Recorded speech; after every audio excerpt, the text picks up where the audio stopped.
थाहा छैन। आजको सबक पाठ बातबाट सुरु हुन्छ र अन्तिमसम्म के कस्तो लाग्छ कमेन्ट गर्नुहोला र लाइक सेयर सब्सक्राइब गरेर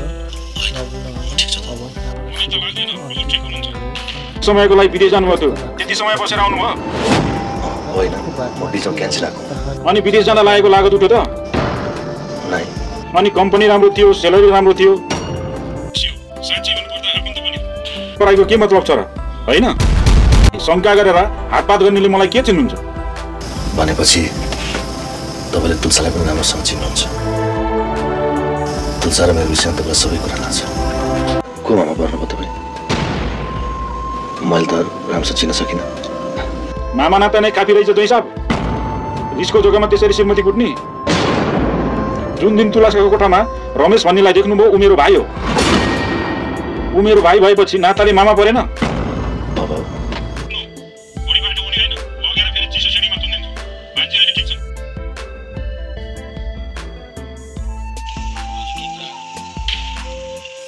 मामा अलिक कडक स्वभाव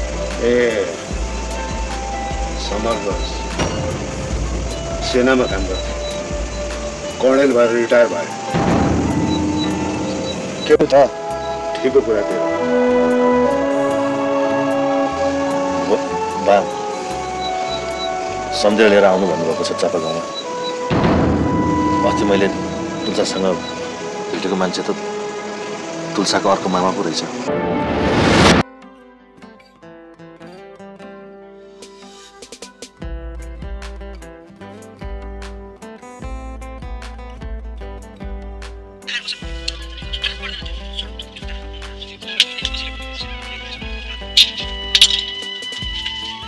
आँगनमा यो पुतली जसरी नै फुर खेल्दाखेरि मलाई जन्म दिने मेरो बाआमा कति खुसी हुन्थ्यो होला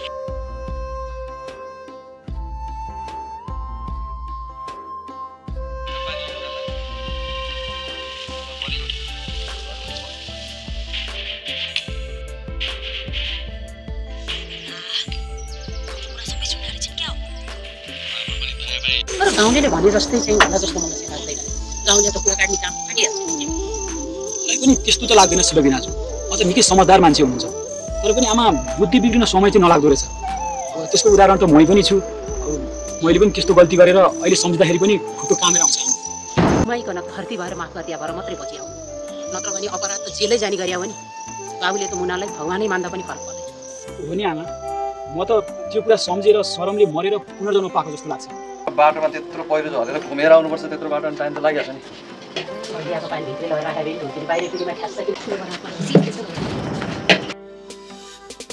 बनेर नाम लाग्छ मोबाइल छ यो देख्यो भोगभोगे हुँदा ठाउँ गएर के खाएको छ नामले देखाएको छ भोगभोगे बस्दा सन्जय त कस्तो के भन्छ छौ क्या हिजो सँगै खाना खाएर निस्केपछि म माथि गएर मासु तिरेर खिचिरहेको हुन्छ नि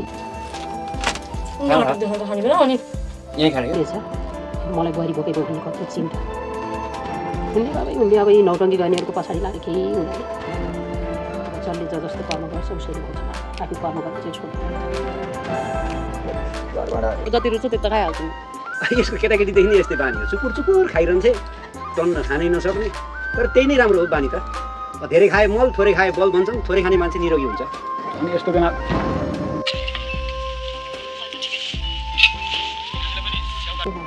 खाना खाएर पछि खानु 12 सन्देशले चाहिँ खानु भएन खानु नि त होइन पैसा कि खाना पनि देखाउँ होइन बुवा त बनाउँदै हुनुहुन्छ आमाले घरकोले खाउँला नि के गरेर यसको मूल्य छ तर यो सोझो भयो भने यसबाट सलाइको काँटी र फ्लाइ बाहेक केही बन्दैन त्यसैले यो सस्तो छ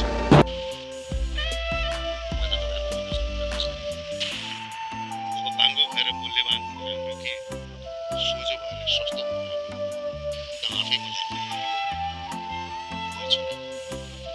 जीवनमा पैसा सब थोक होइन, तर पैसा धेरै थोक।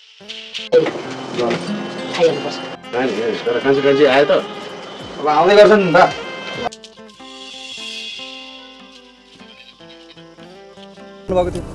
बेकारमा म त थुकिनु नै पर्यो नि त। यसै पनि चोथालीको ट्याग लागिसकेको छ क्या रे। कसैले यो त्यहीमा चुप्प लागेर चाहिँ बसिदियो नि। यहीँको पनि एउटा सीमा। कुरा गरिदिने भए खान्छु नत्र खादिनँ।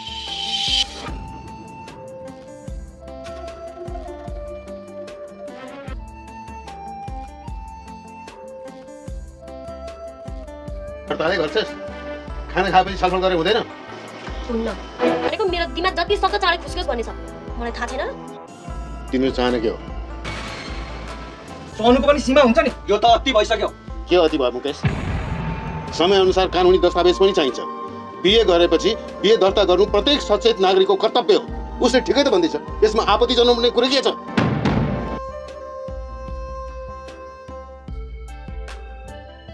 त्यो त्यसै हात धोएर जानु पर्यो। यस्तो पनि हुन्छ। भन्छ नि मैले पनि कति कुराहरू सानाबाटै सिकेको हुन्छ। ठिक भनेछ भाइ, गफ मात्रै गर्ने कि काम पनि गर्ने? यो विषयमा धेरै पिर नगर्नु, सल्लाह गरौँला।